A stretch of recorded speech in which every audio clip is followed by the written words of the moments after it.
senior anafaa kuwa na deputy, pedi yako anajua ina pedigree. In fact unafaa kusimama ni keti kama itasanya hata mamadha vibeti.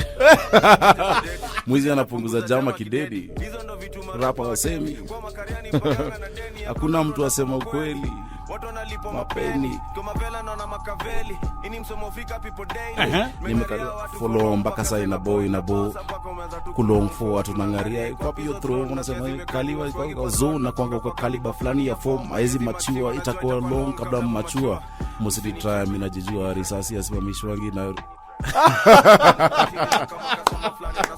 mina do what mina jijua nimeconfirm mina jijua mitazi meti mina chafua zazi ko down sit ko tour. Wait, I have a new career, man. Going back in time. Oh, good Lord. Man. That is the sound of none other than Nairobi City County Governor. Our very own Johnson Sakaja is with us.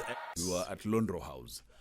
I can't remember what cause it was, but you marched from your office. That what you were in Senate at that point. Yes, I was at KCC and the Senate. And then you came and contributed to that particular cause. You threw down like 100 Gs. And we only needed like 20 Gs. I can't remember what it was. Yeah. But it sounds right. Sounds right. Karibu sana. Asante. How have you been? Great to be here, man. I'm good. Yeah? A lot has changed since then.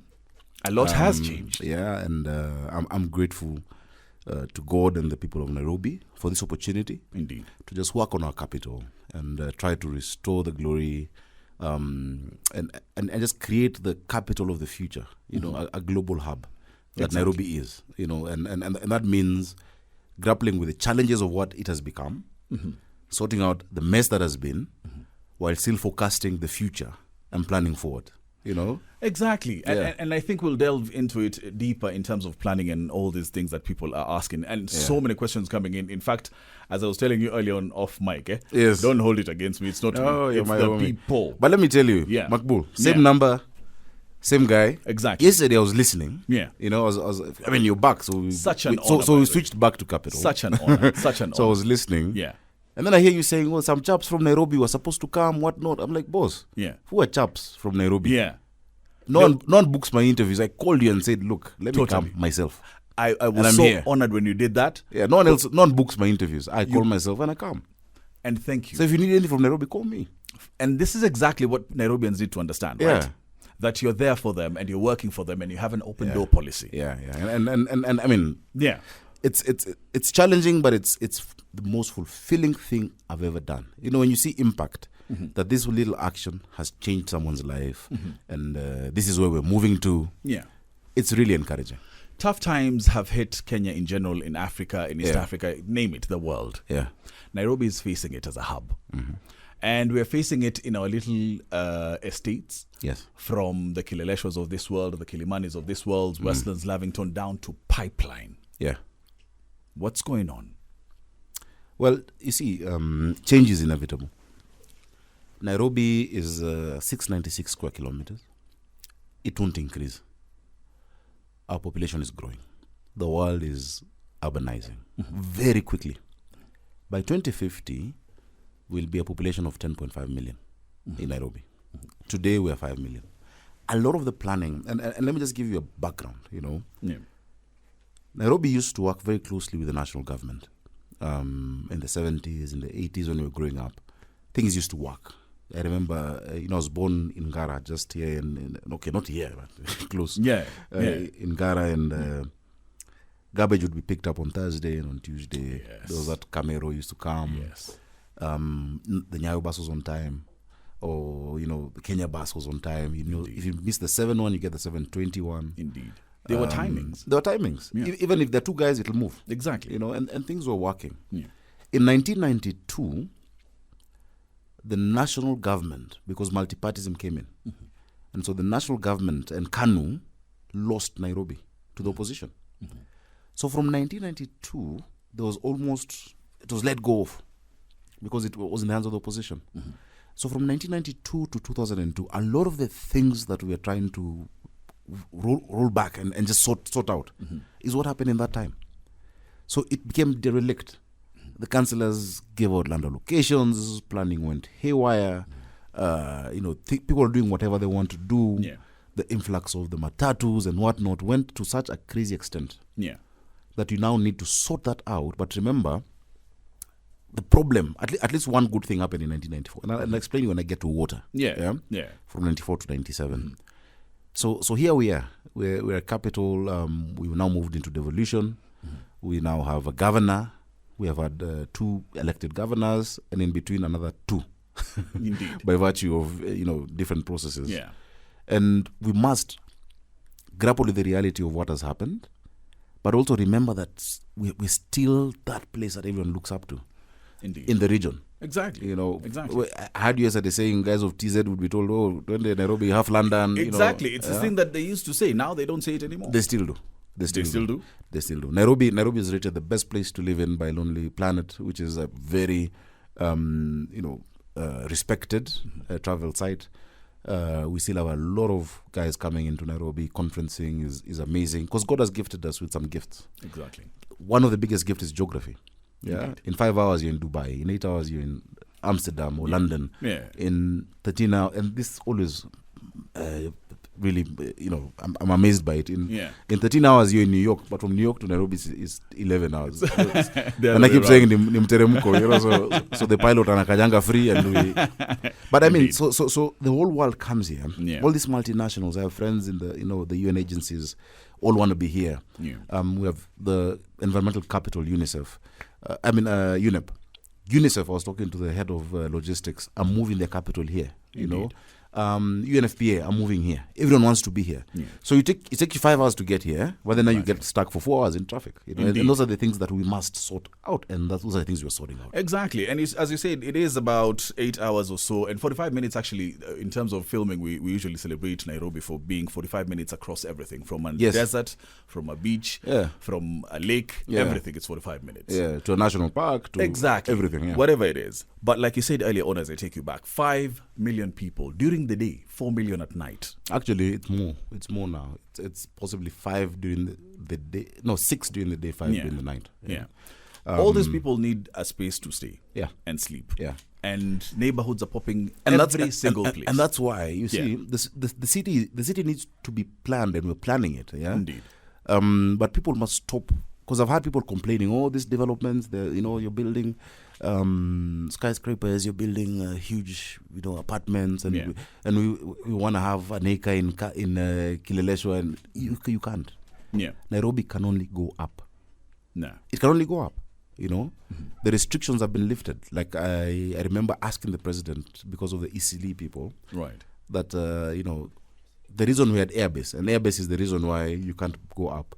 The reason for it was really to evacuate the head of state during an emergency. I told him, boss, if this way you'll be stuck in traffic, just getting here. Yeah. So that original use doesn't make sense. Yeah. Now what we need to do is to make sure, because many capitals have gone through this before. Indeed. And you name it globally. Yeah. It's just to make sure that, because we don't want urban sprawl. An urban sprawl is or what, suburban sprawl, or whatever you call it. Where people now have to go to the outskirts, like, Kamulu or Mavoko or whatnot, which is now coming considered to Nairobi, the city, right? Yeah, and that's worse, and so we want people to be able to be in the city. So the concomitant services that are required, whether it is water, whether it is sewer, within those areas that used to be, half-acre plots, right. Bungalows that are now apartment. Like even my own house, I can't sit in my compound because there's a whole apartment block next to it. Exactly. And it's okay, and I'm on Dennis Street. Right. Right next to State House. That's where I've lived since 2015. Right. I've been there all these years. But you must accept that the city is changing. If you want that kind of experience, then you'll have to go elsewhere. And I think Nairobians are accepting the fact that we have to. Urbanization is inevitable. It's right? inevitable. It's inevitable. We are going higher because of space. We can't get any more acreage. We must go higher. But in doing the same thing, we are not improving on other terms. In infrastructure is the same thing. No, we are. In terms of sewer system and water, it's the same thing. No, it's not. Every single day when we come around, how many Bowsers have you met along the way? How many exhausters do you see in a day? Going back and forth in different states. I'd love to tell you what we've been doing and what we're doing. Yeah. Because there's a plan. Things don't just happen. Yeah. And let me give you the example. because you must talk about water and sewer. Yeah, and whatever you do on water, 75% you must do on sewer. You know, that's just the natural way of things. The problem was lack of forward planning. We've had 4 water sources. You see, Nairobi, unfortunately, doesn't have its own natural water source, apart from the rain, you know, and which is something that we must start capturing and reusing wastewater. Our first source of water was the colonialist, 1907. Kitui Springs gives us 6,000 cubic meters, 1% of our water. The second one, again, the colonial government, 1928, Ruru Dam. Also a little bit of the water. Because the population was small. You know, we're talking about 50,000 people, 60,000. The third, which now started the big projects in 1958, thereabout, was Sasumwa in Nyandaro County. Gives us 60 million liters a day. And that served us for a good time. And in the 90s, the one good thing that happened, you know, of course it was pre-planned and it was supported, but still the city council did it, was Ndakaine. Ndakaine Dam now gives us 84% of our water. So if you calculate all of that, it comes to 525.6 million liters daily. Yeah, but Nairobi needs 870 million liters daily. So there's a backlog. I mean, there's a deficit that we must meet.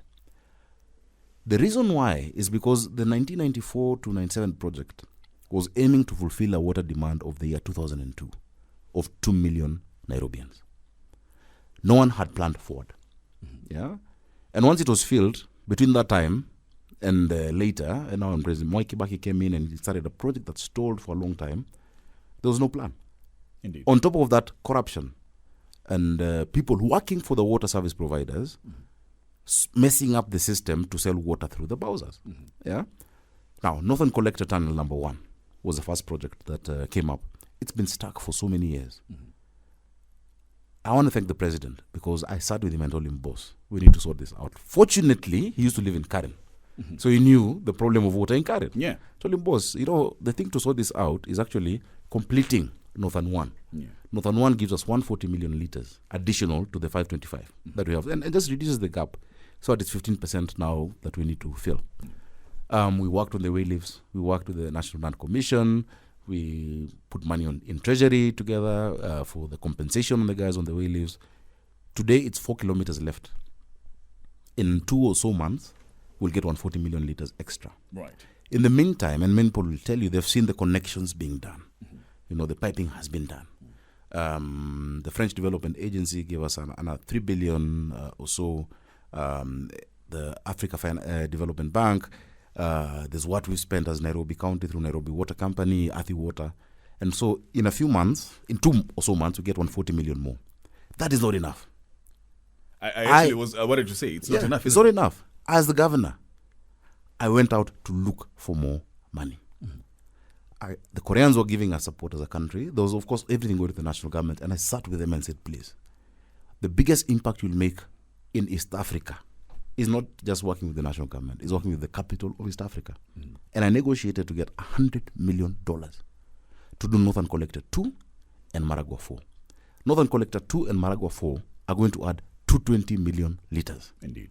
And they're in support.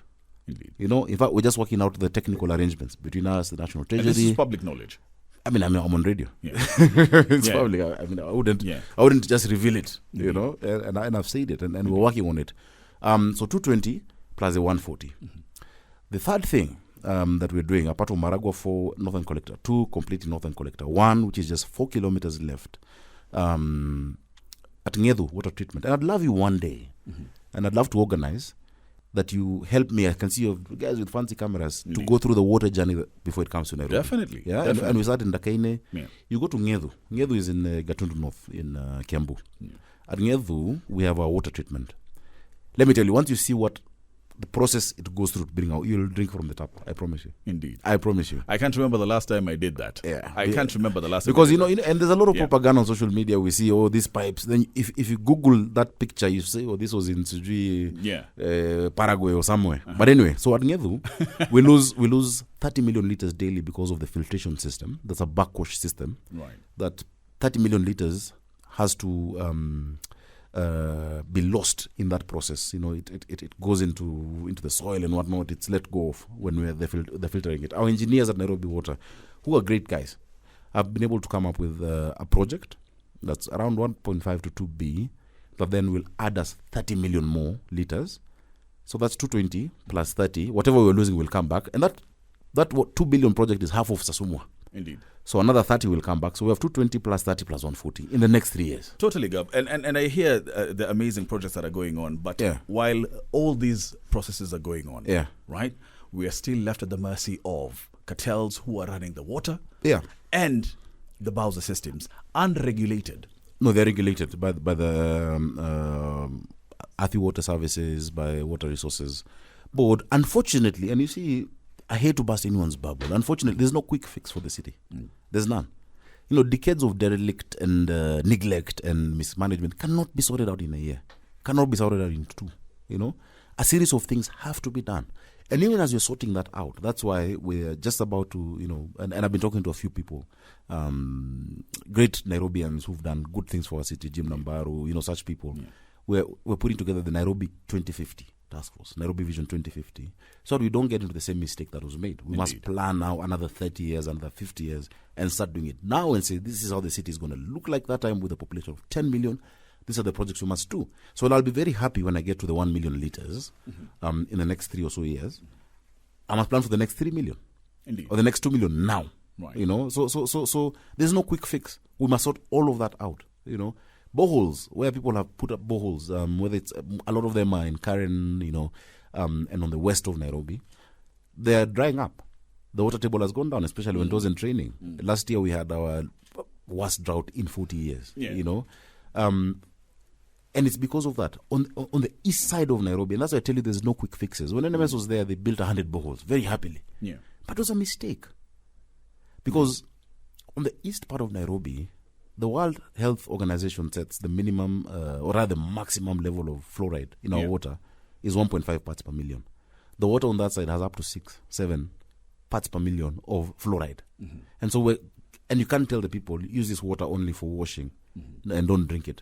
And so now the extra water that's coming, we must do, because the kids will have brittle bones, teeth, Nakuru and whatnot. We don't want that in the city. And that's because of looking for quick fixes. We cannot do that.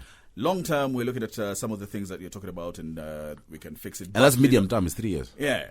And then there's another side of the conversation on actually the people who are putting up buildings, the construction, the what are they called, the developers, and all these people. Now, about 3 or 4, 5 years ago, I remember having there was a big story about building on riparian land and all these things. And the county government came out in full force to try and overturn these situations. We are back to the same conversation. Maqul, we should stop. We should stop thinking like villagers. If you're to destroy buildings on riparian, the first building you destroy in London is Westminster. It's right at the Thames. In Paris, you'd have to bring down, the presidential palace. Rivers are not things to be away from.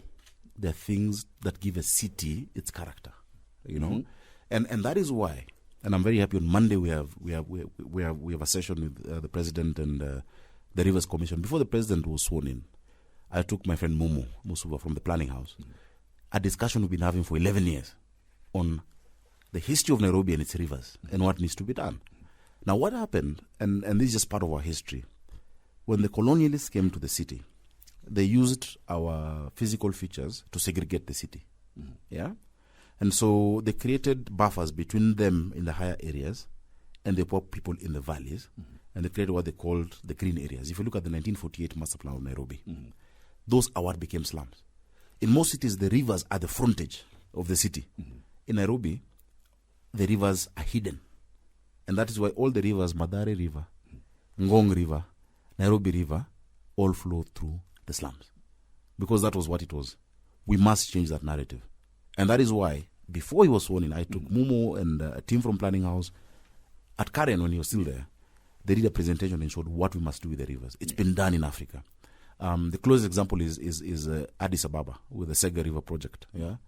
To regenerate it, to create walkways and NMTs, to clean the river from the source. Nairobi River starts from Undiri. Remember, the heritage of Nairobi was a place of cool waters. Green city in the sun. The place of cool waters. The Maasai name. Indeed. My Maasai Relas Yeah. used to say, in fact, State House was the Manyata of the Laibon. And that's why the white, let me not say that.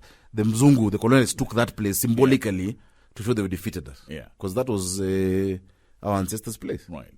Right. And the reason that come to Nairobi was because of the environment. And it's not a coincidence that this is an environmental capital. So we must change that story. And I told the president, we can't do a cleanup. It's not a cleanup. It's first of all, a philosophical change of how we see the river. Not something to be hidden, something to be embraced. And so starting from Undiri, looking at Ngong River, looking at Mathare River, across, we've mapped out 469 communities, community groups that are taking care of their different sections. We regenerate the river and clean it, and then create, river frontage. Yeah. You should go have a coffee by the river. In fact, in Nairobi, people run away from the river. The land near the river, because it smells. Exactly. Because it's dirty. Yeah. In other places, that's the most expensive real estate that you go for. Yeah. And so that process is ongoing. Because I took them there and he saw it, he got excited. In his inaugural speech, he told me, put that paragraph on the Nairobi Rivers Commission. We created a commission that now has even the military involved, right. Nairobi County involved. KRA has been able to provide for us shippers who are going to give us 200 containers to get those community centers. So the people themselves take ownership of it. The first project we are doing as a county is to create those NMTs. If you look, for instance, from Kamkunji to Westlands, if people could walk along the river, it cuts that journey by like hours. Right. Because it's just 1 kilometer. Right. Then from Westlands, through Riverside, all the way to Waithaka, Naivasha. Naivasha Road, or Naivasha up in Waithaka after Kawangwari. Yeah. Let people walk there. Let people cycle over there. Create that path. Right. If you look, for instance, from Gomongo in Ruaraka to Kasarani, where we're going to do the BRT station, and I'll talk about that when we go to transport. It's such a short distance along the river. But we make people walk crazy distances, try to use buses, try to use matatus. Yeah. And so we must see it as a resource to begin with. So that work is ongoing. Right. We'll be very happy. And on Monday, we're having a meeting, not just Nairobi and the national government, but also the Rivers Commission. So that's part of what we're doing. And we want corporates now, guys, to say, look, I'm going to take this section. And I'll take care of this section. We'll help you plant trees. We'll do constructed wetlands, etc. on our river. So it's not a cleanup that we need. No. It's a change of mindset and something that must be continuous along our rivers. Let's come back and discuss more on that and, of course, the construction of Nairobi as we're seeing it, as it's developing every single day. And the legality of some of these things that are happening, the permits. We've seen a lot of people losing their plots, losing their houses because they didn't build on the right places. But that's a long story. Does the county conduct actual site visits before issuing building permits? Okay. Sorry. Yes. The Physical Planning and Land Use Act prescribes the steps that need to be taken before approvals are granted. We've digitized all these processes, and so including your rate payments, your business permits, we've unified them into one, and building permits. *647# or nairobiservices.go.ke. You go on there. And your planner or your architect, the professional you've enlisted, uploads, your project, what you want to do. There's a urban planning technical committee that sits every week. And when they sit down, they look at whether it matches the latest, building code. And that's part of the problem, and I'll address it. Yeah. And so they look at the plot ratio, the heights allowed, etc., and they give you a response, and so it's a process that I've tried to also democratize. I've included the resident associations, the Institute of Engineers, the Architectural Association, sit on that committee. It's not just Kanjo people. We've added all of these other people, and they sit there in the committee. In fact, the chair is a non-county person, normally. it's not a requirement in the law. It's just something we did, just to help the residents be part of it, etc. Of course, most residents, the first thing to do is to say no, is to object. Right. Because people have nostalgia and they don't want their estate to change, they don't want the areas to change. And that's understandable. Totally. There's what you love. You remember going to Mama Nani's house across and exactly. And so you don't want that to change. Yeah. And so they consider all of those issues and then they make decisions. Now, this is an area that for a long time has been extremely abused. And there's been a lot of corruption. Because if you look at the last building, code for the city, which is the 2006 plan, places like Kileleshwa were 4 floors max. Exactly. Yeah. Exactly. But of course, we've seen what's happened from 2006. I didn't get elected and come with all these buildings. Right. The whole even Air Center. What height is that? Exactly. And so all of these things changed. And so now, what we've sent to the Assembly is a new development control guidelines, the urban planning land use guidelines, and policy generally. Number 2 is the development of a proper planning framework for Nairobi. Yeah. And we've been able to get resources for that through the Millennium Challenge Corporation, $60 million to do area plans. Because all of these other processes, the new plan that was done, were a framework on how to plan. And so you need to do localized area plans. During NMS time, they had tendered for around 6 area plans, Airport North Road area, Woodley, etc. But it never got done because of resources. But now we have gotten the $60 million for that and for transport in the threshold program. Once that is done in 12 months, then we now do the compact program. Yeah. And so you'll be able to know and to predict, because business and investment needs predictability. Exactly. Combined with the Vision 2050 process, you'll know that this area for the next X number of years will look like this. I think the best example would be Upper Hill and how it was done. Yeah. And how now Upper Hill is more a business center than anything else. It morphed into that. Exactly. Yeah. But these 4-story places that we're talking about, these restricted areas, have they been dezoned to make sure that, that's now part all of these what big buildings that are coming up are actually in the right place? So part of what we're doing and was done in 2015, but that mainly focused on Eastlands, is the regularization of developments. Right. Because a lot of developments were done through a regularization. I mean, were put up without having come through that approval process, without being certified by the county and accepted. But now, after they've been done, people or put up, people don't come now and regularize them. So we're doing a regularization process, but also making sure that, in the next few months, there is actually a clear plan. The problem has been planning. Yeah. The other day we had a fire in Embakasi. Paul said, no, we've encroached into, that industries have encroached to where people are. But if you look at the 1976 plan, that was an industrial area, and of course it was not supposed to have such a plant. At all. It was not supposed to have such a plant there. There are different mandates between national government and county government, and so, energy and gas and all that is regulated elsewhere. But we've said, look, as Nairobi, even if you have that license from, EPRA, we will not allow you to do that 200 meters near a residential area. So those are the challenges. They've been all these years. So what do we do? Do we go demolish all the apartments in Kileleshwa or Kilimani or Lavington? Do we demolish them? Or do we say, okay, this is a reality we're grappling with. Let's build the needed infrastructure, the sewer and the water, and rezone these areas. Right. Because we can't cry over spilt milk. We must think forward. We must think ahead. Indeed. And now not just think short term, but think 2050 and beyond for the city. Right. Because there are some of them that are still going up. In fact, where I live, there's one that is still being constructed right now. It's 12 stories going up. That's amazing. And the biggest problem is... They should do 20. Well in terms of urbanization. But then again, these guys are working from 5 o'clock in the morning all the way to 10 o'clock in the evening. And you see, that is wrong. They shouldn't, because there are restrictions. However, sometimes, because at certain parts of a construction, you need extra time when you're doing the setting of the floors, etc. They get a permit from NEMA. And so they should be able to display that when you get the special permit at different times of the stages of construction to work later hours or weekends. And that also must involve a process of public participation.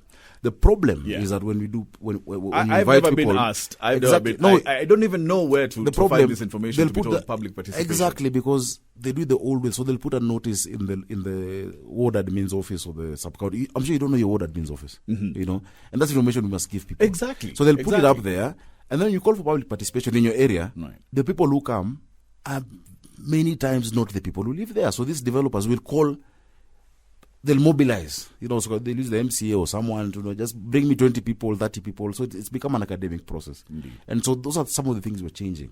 We're the only county government that has a minister in charge of public participation, citizen engagement, and customer service. What are we doing to curb this? Because now we have associations from not only Nairobi, but we have associations from different people in different countries coming in and having this. Educating, and we must embrace that. Right. Because Kenya is a global capital. I suppose complaining that there's a Chinese Development Association. You should be happy.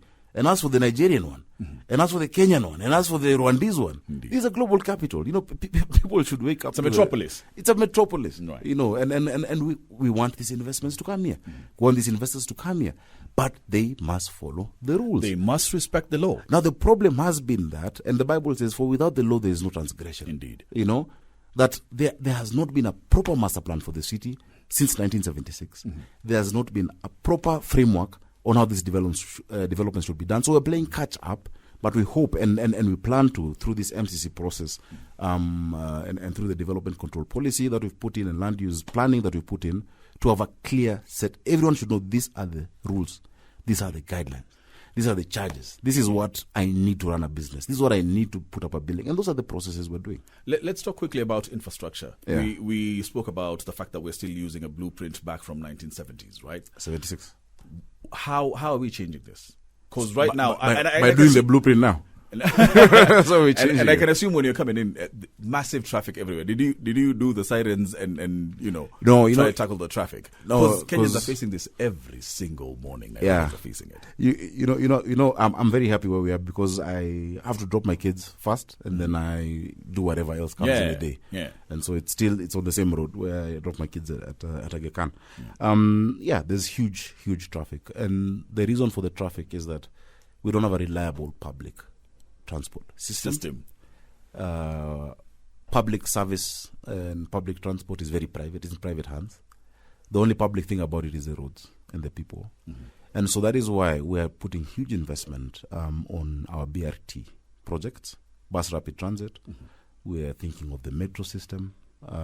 We've interested different people. I was in Paris talking to the French government because they have given 3 billion euros to Abidjan to do a metro. And I said, look, if you guys are looking at Anglophone and moving from Francophone, we need one line, at least to start with one line, along Thika Road going all the way to Rongai, of the metro. So there are 5 lines of the BRT.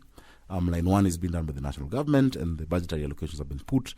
Line 2 has funding. Line 3 from Dandora all the way to Ngong area is being supported by the European Investment Bank and the French Development Agency. They put 74 million euros into it. What was missing was a cabinet memo just to revive that process, and I'm glad the national government is sorting that out. And so that is being done by Namata. In Namata, the chair of the Council of Namata is a minister for transport. I'm the vice chair of the Council of Namata, and we revived these processes. There were just plans. So, I have friends in places like New York or London. Indeed. Wealthy people who don't own cars because the transport is reliable. Exactly. And so we must put resources and time on mass transit, and that is what we're doing. We've made tremendous progress in the last 1.5 years towards that. But again, as I told you, there is no quick fix. It must be done systematically. And we must continue to plan forward. You're a man who has a lot on his plate. We're coming back in a short while talking more. Nairobi City County Governor Johnson Sakaja. By the way, don't even rush. I'm here. Yeah? I'll answer all the questions if you have time. He's here. He's not going anywhere. Senator. In Kangware, Gatina Primary, and Kinyanjui Road. And when I went there and asked the kids, normally you ask the kids, what do you guys want? They say, we want sweets, we want a bus. They said, we want food. And when a kid tells you that, as a parent, it really hurts. Totally. And so I tried to do it in Senate. I brought the National School Lunch Act. It didn't work out. I said, as governor, I'm going to work and make sure we do it. I've built 10 kitchens so far. We're feeding 184,000 children every day at 5 shillings. Wow. Every single day. Enrollment has gone up. Crazy. Wow. There are schools like Karaoke. I saw when I went to inspect the kitchen. There's a Mabati structure because of increased enrollment. Enrollment is now, attendance is 100% plus in those schools. And just at 5 shillings. So now we're putting together a governance framework around it. We're going to put a board out there with private sector and everybody. So you as a Kenyan can say, okay, I'm going to adopt a child for a month. I'm going to pay lunch for a child for a year. I hope the PwCs and the Ernst & Youngs and Deloitte of this world will come and say, we're going to audit this fund so that your money is being used properly. Yes. And let's keep these kids. So there are many things that we've been able to do. Nairobi did not have an ICU, Maqul. There was no public ICU in Nairobi. Kenyatta is a national hospital. Exactly. And it's referral. You can only get there by referral. Totally. We've done already the first ICU at Mama Lucy. We've done ICU now at Mbagathi. NICU, neonatal ICU for kids who are preterm. We've been able to do that. I changed the management of hospitals. They used to be run by a medical superintendent who's a doctor who's just made senior to the other doctors. I said, no, you need somebody who thinks like a businessman, end to end, from the time a customer comes to the gate to the time that is charged, the customer service, is the place clean, are the facilities okay? And I introduce CEOs. I have 5 CEOs for Pumwani Hospital, Mbagathi Hospital, Mama Lucy Hospital, and Mutuini Hospital. And those CEOs have transformed those places just by thinking wholesomely. Exactly. So there's a lot that is actually happening that we need to be able to keep updating the people of Nairobi. It's a perfect segue to some of the questions that are coming in. Abongo Victor asks Uliza Governor if he is aware of the medics who missed posting the latest healthcare workers employed by the CPSB of Nairobi, yet they have appointment letters. County Public Service Board. So what happened during NMS time? NMS, which is a different entity, hired doctors on contract. The contract was with NMS. As the contract was expiring, I told these doctors, guys, apply to the County Public Service Board for me to hire you as a Nairobi County worker. Yeah, because we're the staff that were there. NMS was for 2 years. Yeah. And so, biomedical engineers applied, nurses applied, some doctors applied, but they took us to court and stopped their own appointment. The KMPDU took us to court and they stopped their own process of appointment. So yes, it is true, but unfortunately for them, they lost the case. So I'm telling them, come back to the table and apply properly. We'll hire you. We need you. How is that conversation going? I mean, I told them, you guys, you don't destroy the goodwill that we have said. That I've said, yes, I need you in our hospitals. I'm going to absorb you, and you must work your 40 hours a week. Yeah. We can't have the situation that was there back then when a doctor would be in his private clinic and not in our hospitals. And many of our doctors are amazing, amazing people. Yeah. But the union took us to court. So how do we hire you when you stopped the process? It's impossible. Right. Always have good. And that time I told them, look, I'm the chairman of Labour at the COG. I was the chairman that time. I was chair of Labour at the Senate. Look at your other cadres. And so many of them, the clinical officers say, as you're not part of that court case, because the courts are not always the way to resolve our issues. Indeed. Calm down, let's sit around table and have a discussion. Yeah. Right. We need more nurses. Right. The 19 facilities that were put up during the previous administration that are not, they're just halls. They don't have medics, they don't have nurses, they don't have equipment. We need you there in those facilities. Exactly. Exactly. So please, let's come back to the table. We're willing to put you on board. We'll put the budgets for it because you must have money to pay for it. Right. Yeah. There's it would be remiss for me to go on without acknowledging the shame that is this in Estland, so to speak. Yeah. And this is pipeline. Yeah. It's a shame that we have to talk about a situation of that nature and how human beings are living in that environment. It has been spoken about in length. Yeah. These are projects that were before your time. Mm-hmm. But what is being done now? Let me just use that to talk about the wider issue on solid waste management, because part of the problem there is the kind of developments that are put up and the lack of a process through which we can make sure the place is clean. Make sure you should see someone moving into a housing pipeline. The sofa is pulled up by a rope through the window, dismantled, people and whatnot. People walk with torches in the middle of the day. Yeah, because of how people built. Now, do we pull down those houses, or do we look at the structural integrity and try to regularize those houses? And that's why I was talking about regularization. Some of those, that are still, can have some amend. You can make some amends on the structural integrity. Should be done. Yeah. It's a process we started with the Building Inspectorate under the Ministry of Lands, because that's where the BI is domiciled together with the county engineers. Around 600 buildings were identified that need some interventions in Huruma, Mathare, as well as pipeline, and we've told them what they need to do. The regularization, bill, even as it goes on, we can use regulations on the Physical Land Use, Planning Act. But solid waste management, Maqul, let me tell you, the last time environmental officers were hired in Nairobi was when I was a kid in the 80s. Wow. Today, before I did what I did late last year, a place like Embakasi East, Utawala to Mihango to Donholm, all that area, had just 4 elderly ladies who sweep the place. No way. They were hired when they were young, and now they're about to retire. And so I said, the first thing we need to do, it's a city of 5 million people. You can't have, the last time environmental officers are hired is in the 80s. We've hired already 2,500 young people that we call the Green Army. And the next 1,000 have come in. The good thing with them is that because they're entry level, it's not so expensive. But Nairobi is a service city. Exactly. It's a service city. Yeah. And that's why, for most part, when there was El Nino, there was no flooding in Nairobi. Yeah. Because they were clearing the drainages, they were clearing the, trenches. And if you have not seen them, you probably don't live in Nairobi. You see guys in green with their overalls, and picking it up. And people say, okay, so why do they pick it up and put it on the side of the road? Right. They must put it there to dry because they're being put in trucks. And so the weight, when the stuff is wet, will be, you can't because you'll carry very little. So it must dry so that it's compressible. You put it in the trucks and they go to Dandora. For the first time, we have signed and awarded the waste to energy project in Dandora.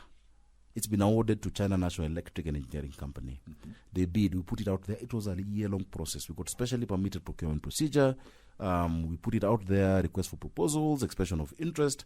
And in 2.5 years, because they're about to, groundbreak, we'll have an energy plant that produces 45 megawatts for Nairobi Power from our waste.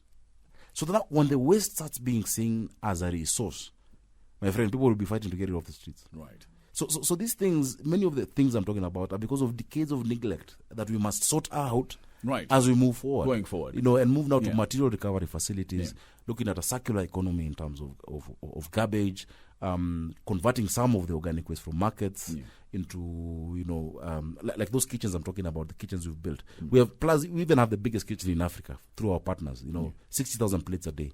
These small ones in the different constituencies do 10,000 meals per day, but they're using green fuel. The briquettes are from the waste in our markets. Right. That's what we're using to actually cook. Right. So that is happening. And once you start doing that consistently, when you sweep every day, when the Green Army is there every day, when the garbage is being collected every day, then the city becomes clean. It just doesn't become clean by maybe waving a magic wand. Exactly.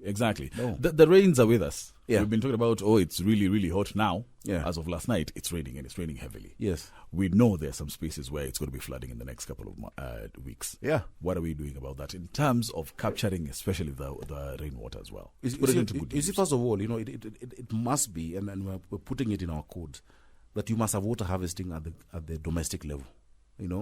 It is not for me to capture the water for you. In your house, you must be able to do that. Now, the physical infrastructure of our drainage in the city is designed for a certain capacity, And so, and I was giving an example, Maqul. The drainage in your house works. Your sink works, isn't it? But if you pour a whole bucket of water at a go, it'll flood. Totally. Then it'll settle. Exactly. So do we spend 10 billion expanding that infrastructure for events that happen twice a year, or do we use it for that transport and for sorting out our roads? It's about prioritization. So, during that time, if we continue with our kids, unclogging the drainage, we must invest in what is needed every single day instead of putting undue resources on something that happens infrequently. But just making sure that, and we must stop illegal dumping, man. Because what do we get from those drains? It's trash that you and I have thrown at the wrong place. We're putting up the bins, we're putting up the skips, but it's trash you and I throw. The other day I was in Karaoke at a market, and this lady says, "Oh, Sakaja, mbona hapa ni chafu?" She sells mangoes and oranges. She's talking to me about mango and orange peels outside her stall. I asked her, "Mom, like have I come with it? Why are you asking me?"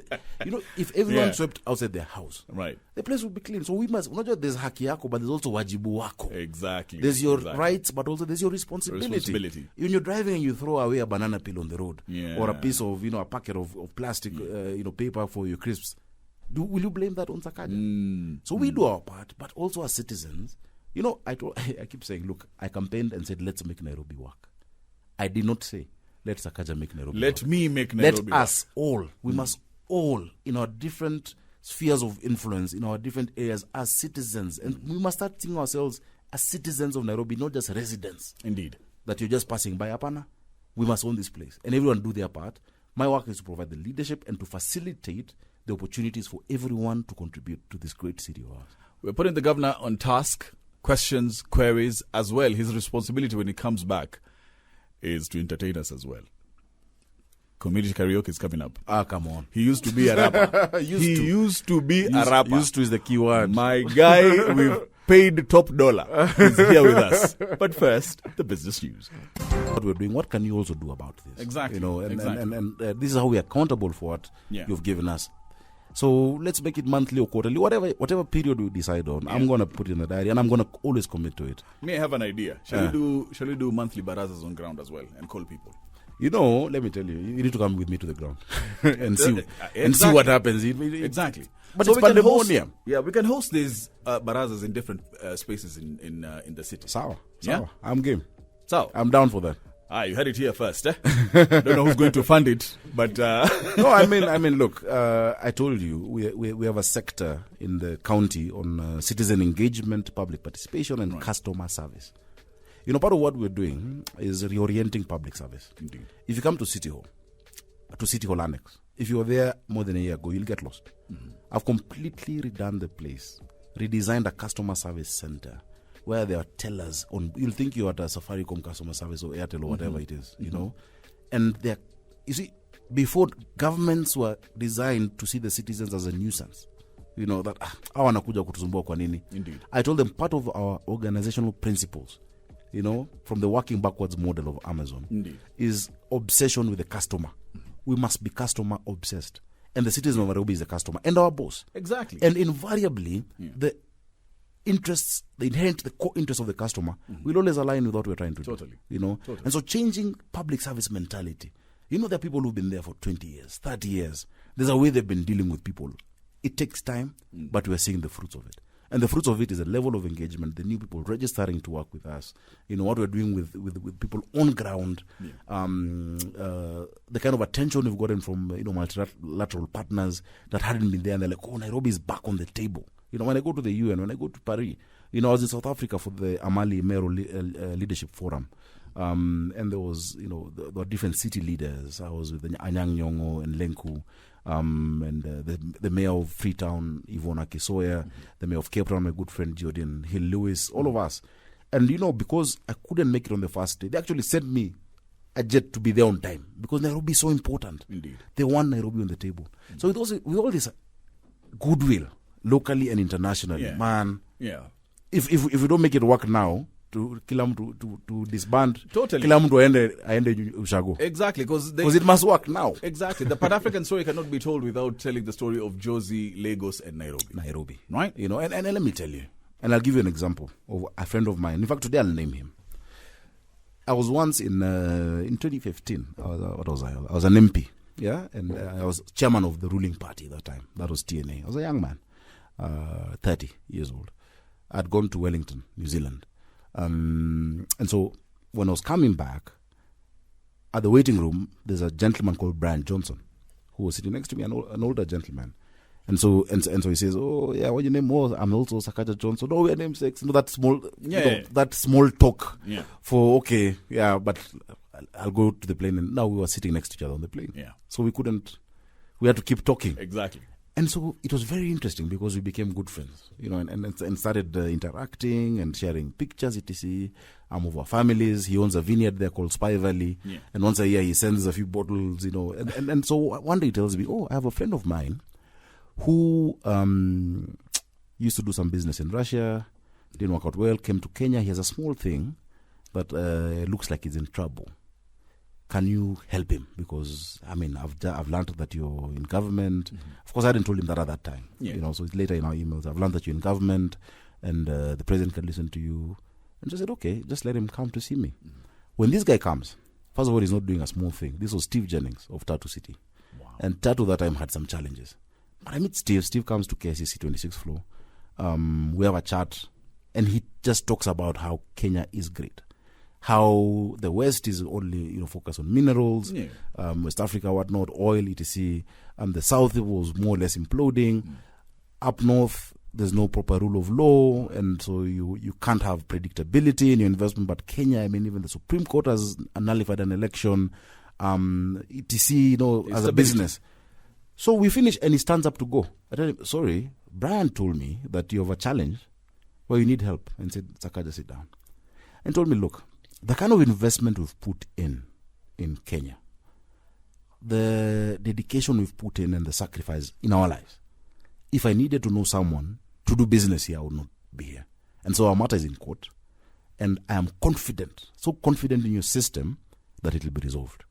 Let me tell you, that is the best speech I've had about Kenya. Wow. And of course, he won his case and they're thriving. And we're still good friends. You know, and he told me, even if I got free land in some countries I not mentioned, even if I got free land, the same amount of land I have here in Kenya, to develop, I will not do it. Because when the regime changes in 2 years, my entire investment can go up in flames. Indeed. You know? Indeed. But in Kenya, we know no matter what, there is the stability and the rule of law and predictability. Yeah. So we have a gem with us. Let us make it work together. Absolutely. And many times, and I tell people, that's why you don't see me responding to sideshows and premature politics. People already campaigning for governor of 2027. People are being so petty that I don't respond to that pettiness and emptiness, the poison of politics of the past. Because we have such a great opportunity now, you know. Indeed. And we have an opportunity to say, okay, forget the siyasa, can we work together? Forget political parties. You know, I really like the fact that the president now is heading the campaign for Raila Odinga, the AU, and some relative calm. Because we're not a homogeneous society. We have different political parties, we have different tribes, we have different religions, but despite the disparity of our backgrounds, let's come together. We're all unified. Indeed. In terms of our hope. Every Kenyan, as I finish, wants just the same thing. Exactly. Let me tell you, from the askari who opened the gate downstairs, Indeed. to you and myself, at the most basic level, we want the same thing. To go about your life peacefully, to make something out of yourself, and to guarantee your children a future. Everything else is a bonus. By the way. Before we let you go, my final question. From the askari downstairs to myself, to you, there's something that is plaguing us. Yes. Which is corruption. Yes. We've talked about this decades and decades and decades. Yeah. 2024, we're still addressing corruption. How do we tackle this? How are you tackling this? It's a value problem. It's a values problem. You know, if you look at the turnover of leadership in Kenya, it's very high. But every time there's a change in leadership, we still say there's corruption. For many people, they're not corrupt because they don't have the chance to be. It's not because they're good. It's because they lack the opportunity. We must look at our value system. What we are doing in a city, because I can't change your values. You know, you can't legislate on morality. Is number one, to reduce human interaction with cash. And that's why we've digitized all our revenue payment. There's nothing you should pay in Nairobi in cash. It goes through our revenue system, *647#, nairobiservices.go.ke, and our accounts are there. Pay into the system. The system is visible. Every day it flashes into the central bank county revenue fund. You know, the issues of before where, you know, governors would collect money in cash and take 3 million a day or 5 million doesn't exist. If you come to City Hall, there's no cash office. You closed it. There's no cash office. There's no cash. You know, I remember seeing someone a few years ago, an interesting governor from a neighboring county, who had met vijanas on the street, and then he looked at a parking attendant. Letter, and he distributed to them. You know, and systems. There are two things. It is systems and operations. You create the systems and use technology, but also now operations. But even as we do that, what values are we teaching our kids? Maqul, Indeed. If a child in primary school is used to cutting the line, that it's okay, I can cut the line. Yeah? Or and I'll get away with it. I can come late to school and I'll get away with it. When that child gets a job and lies, when that child jumps traffic, you should not be shocked when they jump traffic. Part of culture. When they now are driving. Because that's what they've done. Sorry. That's what they've done all their lives. Yeah. When that child becomes a minister and becomes corrupt, will you be shocked? No. Value system is changed. We must start from the lowest level possible. Indeed. In terms of, it's a value problem. Indeed. So while the value story is going on, which I can't change, let me change the systems that we require. You know when you automate things. For instance, today, Maqul, if you're my buddy and you've not paid rates, because I have it on a GIS system. They have dashboards in my office. One showing my hospitals, one showing my parcels of land and revenue, etc. Do you know if you've not paid rates in Nairobi? And I'm telling people who have not paid rates, please pay. Because I can see your parcel, and I can show you on my phone actually. Exactly. I can see your parcel is red. Even if you tell me as your friend, I'm the governor, that, hey boss, you need to lay. I can't until money gets into the account and reflect on that parcel to turn green. Right. So even if you give me a bribe, Yeah. it won't change. It'll still reflect. It'll still be red. You know, when you put systems and reduce the subjectivity of human interaction with decisions, Right. that is when you reduce corruption. Umeva watch your plastic. Yeah, you know, it's flashy, man. This is tap to it. And this is there are today 184,000 kids wearing this as well across Nairobi. This is what we wear every day. This is what we use for our kids to have lunch. And we call it tap to eat. And so every day when they go to school, the teacher or our staff at the kitchens just tap and can see that this child has, first we have consent to feed this child because we must have parental consent, and that they have loaded the money, the 5 shillings. Of course, a meal is not 5 shillings. It's around 50 or so. Yeah. We've subsidized it. You know, we've subsidized it together with our partners, Child Investment Foundation Fund and Food for Education. The national government is supposed to chip in. I'm sure they will. And that's part of what we're discussing. Because we did 88,000 children in third term last year. We completed our 10 kitchens. You should come see these kitchens. The state-of-the-art kitchens. It's sort of like your kitchen. It's a serious state-of-the-art kitchen, green kitchen. And every day we're feeding these 184,000 children. And let me tell you what has changed. Not just the obvious outcomes of school feeding, attendance and brain development. One, these kids feel loved. Number 2, these kids are happy. Number 3, they feel like they belong to something. These kids don't take these watches off, even during the weekend, even during holidays. Right. In fact, during holidays, I had parents saying, madam, Merudi, siwange kaka na Sakaja kidogo, you know. And then you should see them. I mean, just go down to Farasi Lane in the evening and see the kids skipping back home. Right. The saddest thing is we give them 650 grams of nutritious food every day. They don't finish their food. They pack it and take it back home to siblings, sometimes to their parents. But imagine that hustler who was left to go to Mjengo is not sure whether he'll get a gig today or not. But at the back of his mind, he knows whether I get or not, my child has eaten. Exactly. The stress levels have gone down. So this is the most amazing project. I really want Nairobians to partner with us on this thing. And to see, many times we make assumptions that everyone has a meal. We make assumptions. You know, I had some people, because of politics fighting this program. You cannot, I mean, you just must be evil. How do you fight this because of politics? You know, it's ridiculous. Because you're under position. It's nonsense. It's ridiculous. You know, I'm not feeding kids of UDA. I'm not feeding kids of a certain tribe. I'm feeding the children of Nairobi. You know, and next time, because of the 7 more kitchens we're constructing, and our partners have now gotten support to us for another 7, we'll go beyond 300,000 children, 250 to 300,000 children every single day. We can't maliza this toro in Adwezi. So see you next month. Monthly tuko hapa, and we're having barazas where you can come and ask questions. We'll put it up together. And in the meantime, you know, please, Nairobians, come to our customer service center. If you have an issue, write governor@nairobi.go.ke or info@nairobi.go.ke. Get to our customer service people. Get to me. Let's respond to those issues. Indeed. We can't boil the ocean. You know, we can't solve the issues in a day. True. But we must make progress. And let me tell you guys, you know, it's not magic, but every single day I wake up early to go try my best.